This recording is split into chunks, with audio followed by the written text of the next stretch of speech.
سے گزر رہے ہیں جو اولین کے لیے مقدر ہے، اور جس کا وعدہ دیا گیا ہے تورات میں بھی اور انجیل میں بھی اور قرآن میں بھی۔ یہ وہ عید ہے جو ہمارے لیے دکھوں کی عید ہے، جو خدا کی راہ میں طرح طرح کے ستم سہنے کی عید ہے۔ ایسے دردناک حالات میں سے جماعت گزر رہی ہے کہ اس سے پہلے اس کا تصور بھی نہیں کیا جا سکتا۔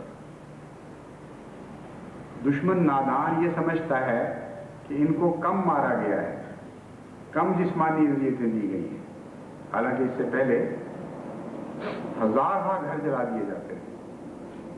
اس سے پہلے بارہا یہ آزمائشوں کے دن ہم پر گزرے ہیں کہ بچوں کے سامنے ان کے والدین کو ذبح کیا گیا، والدین کے سامنے ان کے بچوں کو ذبح کیا گیا، اور گھروں میں بند کر کے زندہ جلانے کی کوشش کی گئی اور بعض اوقات زندہ جلا دیا گیا۔ لیکن کبھی جماعت کے چہرے پر ایسا غم نہیں دیکھا گیا تھا، کیونکہ یہ حملہ ان کے جسموں پر تھا۔ روحیں ضرور متاثر ہوتی تھیں، لیکن اس حد تک نہیں کہ ان کی زندگیاں جیرن ہو جائیں۔ لیکن آج جو احمدیت کی روح پر، احمدیت کی جان پر حملہ کیا گیا ہے، یہ اتنا سنگین، اتنا ظالمانہ ہے کہ سارے عالم کا آدم احمدی ایک نہایت ہی کرب اور بلا کی زندگی بسر کر رہا ہے، اور خصوصاً ہمارے وہ بھائی جو پاکستان میں ہیں۔ اور دشمن حیا کی طرف لوٹنے کی بجائے بے حیائی میں آگے بڑھتا چلا جا رہا ہے، صفاقی کی ایسی حدود پھلانگ رہا ہے کہ جن کے بعد واپسی کی کوئی راہ مقدر نہیں ہوا کرتی۔ ایسے رستوں پر چل پڑا ہے جن سے قوموں کو پہلے کبھی واپس آتے نہیں دیکھا گیا۔ خدا کے نام پر جھوٹ اور ظلم اور صفاقی کی انتہا کر دی گئی۔ ابھی دو تین دن کی بات ہے کہ ربوہ میں وہاں کے مقامی مولوی نے اپنے بعض ساتھیوں کے ساتھ ایک گھر کو آگ لگانے کی کوشش کی۔ رات کی تنہائی میں وہ اپنے ساتھیوں کو لے کر تیل کا ایک کنستر ساتھ لے کر گیا، اور چونکہ وہ گھر خالی تھا، یعنی ان کے علم کے مطابق خالی تھا، اس لیے ان کا خیال تھا کہ ہم آگ لگا کر واپس آ جائیں گے۔ لیکن دو خدام وہاں چھت پر پہرا دے رہے تھے، چنانچہ انہوں نے چھلانگیں لگائیں اور ان کو پکڑنے کی کوشش کی۔ مولوی صاحب تو پکڑے گئے، لیکن وہ باقی ساتھی بھاگ گئے۔ چنانچہ ان سب کو لے کر وہ پولیس اسٹیشن پہنچے کہ یہ واقعہ ہوا ہے، ہم رپورٹ درج کروانے کے لیے آئے ہیں۔ اسی وقت چنور سے ڈی ایس پی صاحب بھی تشریف لے آئے، اور ساری کارروائی کا نتیجہ یہ نکلا کہ شکایت کنندگان جو مجرم کو پکڑ کر ساتھ لائے تھے، ان کے خلاف رپورٹ درج کی گئی، اور ان کی رپورٹ کا کوئی ذکر نہیں، اور رپورٹ یہ درج کی گئی کہ ان مولوی صاحب کو ان لوگوں نے اغوا کی کوشش کی، باوجود اس کے کہ وہاں قریب کی جھاڑیوں سے مولوی صاحب کا بائیسیکل بھی نکال کے دکھا دیا گیا، وہ تیل کا خالی کنستر بھی دکھا دیا گیا جس میں سے اس گھر پہ تیل چھڑکا گیا تھا، اور یہ سارا ریکارڈ موجود تھا۔ لیکن درج یہ کیا گیا کہ اس کے اغوا کی کوشش کی گئی، اور اس اغوا میں جو نام لکھائے گئے ان میں سے دو نام یہ ہیں، ایک تو چودھری ظہور احمد صاحب باجوہ جو لندن مسجد کے امام تھے کسی زمانے میں، اور بعد میں ناظم امور عامہ رہے، اور آج کل غالباً ناظم زراعت ہیں، ناظم تعلیم ہے، نہیں ناظم تعلیم القرآن، ایڈیشنل ناظم اصلاح و ارشاد تعلیم القرآن، اور وہ بیمار، دل کے مریض اور محمد دوست، اور ایک اور صدر عمومی جو پرانے دل کے مریض اور کافی محمد دوست ہیں، نہایت کمزور صحت والے، مولوی خورشید احمد صاحب۔ ان دو کو مولوی صاحب کے بیان کے مطابق انہوں نے خود دیکھا، یہ ساتھ کھڑے تھے، اغوا کرنے والوں میں شامل تھے، اور ساتھ ہی مولوی صاحب کے بیان کے مطابق جو درج ہوا बाजवा साहब साथ ये कह रहे थे कि हाँ इसको वहीं पहुंचा दो जहां असलम कुरैशी को तुम पहले पहुंचा चुके। वो है कि वो भी उस जुर्म में भी बाजवा साहब भी शरीक थे और जगह याद दिला रहे थे कि वहां पहुंचाना है इसको जहां असलम कुरैशी को पहले पहुंचाएंगे। ये तो अल्लाह बेहतर जानता है कि असलम कुरैशी कहां पहुंचा है और खुदा उसे कहां पहुंचाएगा। ये इन मौलवी साहब को अल्लाह कहां पहुंचाएगा।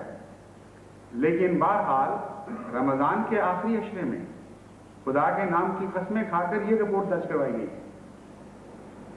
और इनको कैद कर लिया। उन दो नौजवानों को जिन्होंने पकड़ा वो भी कैद में हैं और बाजवा साहब और मौलवी खुर्शीद अहमद साहब वो भी इस वक्त कैद में हैं। और मजीद धांधली ये और ऐसी धांधली जो इश्तराकी दुनिया की सख्तियों में भी आपको नजर नहीं आएगी। वहां कुछ हया का पर्दा रखा जाता है कि जब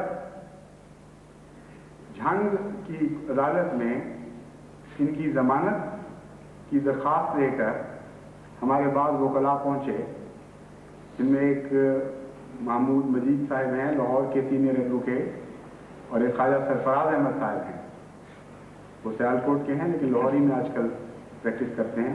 ये दोनों बड़े मौजूद और सीनियर एडवोकेट हैं।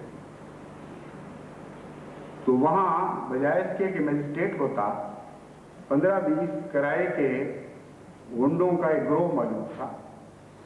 उन्होंने पथराव करके रब्बा से आने वाली कारों को तोड़ा, उनमें जो लोग बैठे हुए थे उनको घसीटा और मारा और अदालत में कोई मौजूद नहीं था। जब ये दोनों वकला एक रब्बा के वकील साथी वकील के साथ अदालत में गए तो अदालत में जाकर भी उनको शदीद ज़ूज़ किया गया और कुछ इंतजार के बाद जब देखा कि कोई मजिस्ट्रेट नहीं है, कोई मौजूद नहीं जिसके सामने दरख्वास्त की सुनवाई हो, क्योंकि दरख्वास्त तो दाखिल करा दी गई थी पहले, सुनवाई के लिए गए।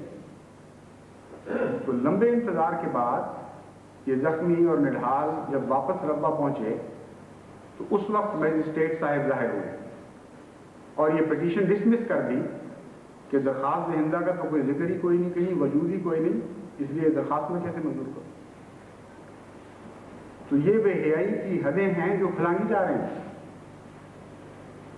और फिर आगे ये हैरत है कि खुदा का कोई खौफ, उसका कोई तसव्वुर, कोई शायबा तक दिलों में बाकी नहीं रहा। उन मौलवी साहब के मुतालिक दूसरे दिन लाहौर रेडियो स्टेशन से ये अपीलें नशर हुई बार बार कि उनको इतना मारा गया है, इतना खून उनका बह गया है कि खून देने के लिए नौजवान कुर्बानियां पेश करें और आगे। ऐसा खौफनाक, ऐसा जालिमाना ड्रामा एक इस्लामी हुकूमत के नाम पर खेला जा रहा है।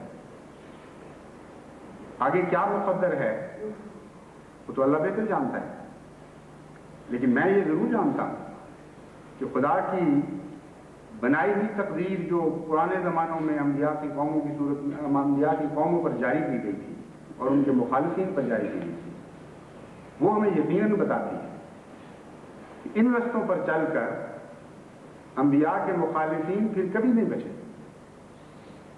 ये हलाकत की वो राहें हैं जिनसे वापसी नहीं देखी।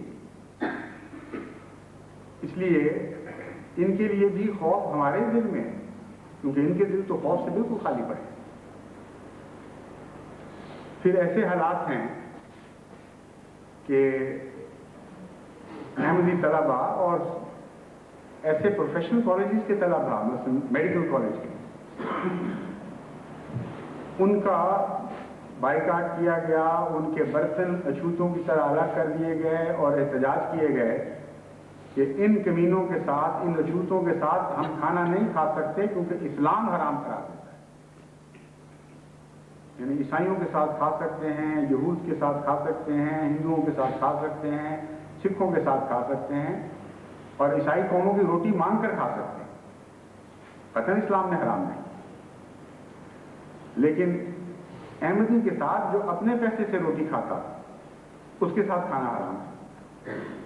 और बात सूरतों में जब इंतजामिया में से बाद शुरफा ने कोशिश की कि जालिमों को समझाया जाए तो वो नहीं समझे और उनके खिलाफ भी हंगामा बरपा हुआ, यहाँ तक कि इनको मजबूरन इंतजामिया को इन तलबा को हॉस्टल से निकाल कर बाहर फेंकना पड़ा, यानी अहमदी तलबा। ये भी दौर वहां गुजर रहा है। तो मैंने सोचा कि ईद तो इनकी है, दुश्मन मनाए ईद तो मनाए, लेकिन हमारे रब की नजर में तो इन लोगों की ईद है, उन रब्बा के मजलूमों की ईद है, उन लाहौर के वकला की ईद है, इन तलबा की ईद है, उन सब की ईद है जो खुदा की राह में दुख उठा रहे हैं, क्योंकि इसी ईद का कुरान करीम में जिक्र मिलता है। फिर मैंने सोचा तो और बहुत सी मिसालें सामने हैं। रब्बा के खुदाम जो दिन रात चिलचिलाती धूप में इंतहाई शदीद मुश्किल हालात में रोजे भी रख रहे हैं और फिर पैरे भी दे रहे हैं और दिन रात अपनी जानें हथेली पर लिए फिरते हैं, और हरगिज कोई खौफ उनके चेहरों पर नहीं, दंदनाते फिरते हैं और बकसरत मुझे खत लिखते हैं कि ये दुआ करें कि अल्लाह हमें हमारी शहादत की तमन्नाएं पूरी करे। और सारे पाकिस्तान से ये इतला आ रही है कि खुदा की कसम कोई खौफ हमारे ऊपर नहीं, आप हमारे लिए रहे। मैंने सोचा कि ईद तो इन लोगों की ईद है। फिर मेरी नजर उन बच्चों की तरफ गई जिनका एक गिरोह बेश्ती मकबरे की तरफ जा रहा था। ये वो दिन थे जब बेश्ती मकबरे के मुतालिक बाज दुश्मन के गंदे इरादों की इतला मिली थी। 40-50 बच्चों की एक टोली को किसी ने बेश्ती मकबरे की तरफ जाते देखा। बच्चे थे कम उम्र, 7, 8, 9, 10, 12 साल, 11 साल तक के। उसने पूछा, बच्चों कहाँ जा रहे हैं? और खास इरादे मालूम होते हैं, खास आजम है तुम्हारे चेहरों पर।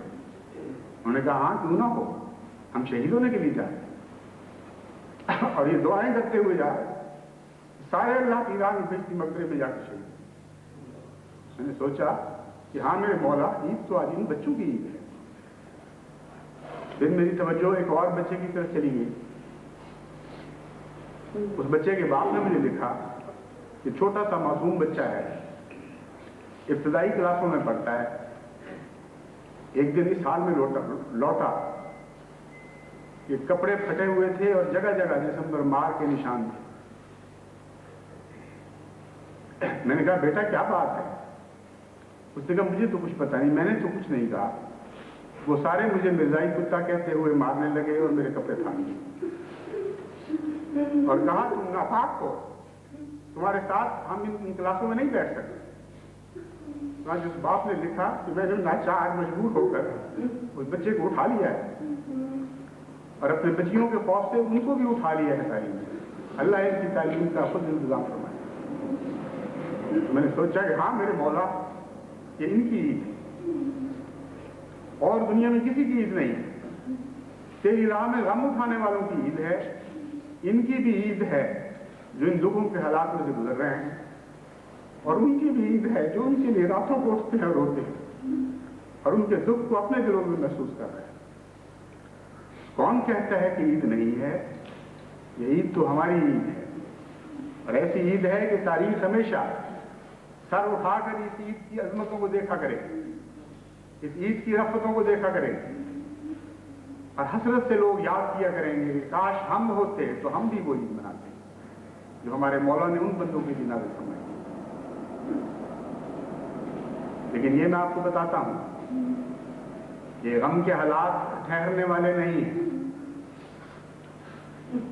ये ईदें अपने अक़ब में बेशुमार बशारतें लेकर आया करती। इन्हीं मजालिम की कूप से वो फजर तुलू होगी जिसको मेरी निगाहें देख रही हैं, और खुदा की कसम जरूर वो फजर तुलू हो। वो खुशखबरियों की सुबह आएगी, वो बशारतों की सुबह आएगी, वो फज़ल ज़फ़र की सुबह आएगी, और हमारी ईद एक नए दौर में दाखिल हो जाएगी जो खुदा के फजलों का एक नया इजहार है। बस उस ईद का भी इंतजार कीजिए, सब्र और हौसले के साथ इंतजार करें, दिलगीर मत हो, क्योंकि खुदा अपने वादे यकीनन पूरे किया करता है। ये हो नहीं सकता, नामुमकिन है कि ये खुदा की तकदीर कभी बदल जाए। इसलिए मैं तो मुंतज़िर हूं अपने मौला की राह में सर झुकाए हुए। ये गम भी मेरे लिए ईद हैं जो खुदा की राह में उठा रहा हूं और आप मेरे साथ उठा रहे हैं। وہ خوشیاں بھی ہمارے لیے عید ہوں گی جو ہمارا رب ہمارے لیے بعد میں لے کر آنے والا ہے. بس منتظر رہیں اور ہر چیز دلگیر نہ ہو. لازماً یہ دن بدلیں گے, لازماً خوشی کے دن آنے والے ہیں. اس دن مومن خوش ہوں گے اور اس دن ظالموں کو اپنے کیسر کردار کو پہنچایا جائے. اللہ تعالیٰ ہمیں ثبات قدم عطا فرمائے, اللہ تعالیٰ ہمیں حوصلے بخشے, اللہ تعالیٰ ہمارے صبر یا ظرف وسیع کر دے, چھلکنے نہ دے اس ظرف کو. صرف اسی وقت چھلکے جب خدا کے حضور ہم سجدہ ریز ہوں, اور اللہ اپنی راہ میں ہمیں دکھ اٹھانے کی توفیق اپنی جناب سے عطا فرماتا چلا جائے.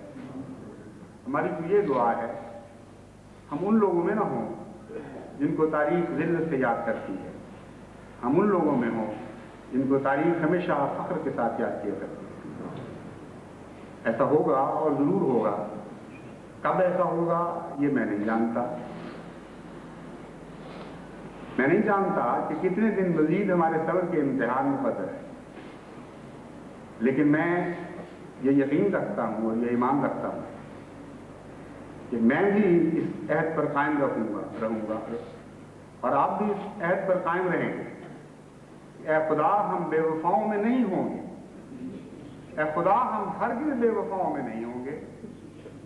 تیری رضا جس شکل میں آئے ہم اس کے لیے حاضر ہیں. لبیک اللہم لبیک, ہم حاضر ہیں ہمارے مولا, ہم حاضر ہیں, ہم حاضر ہیں ہمارے مولا, ہم حاضر ہیں.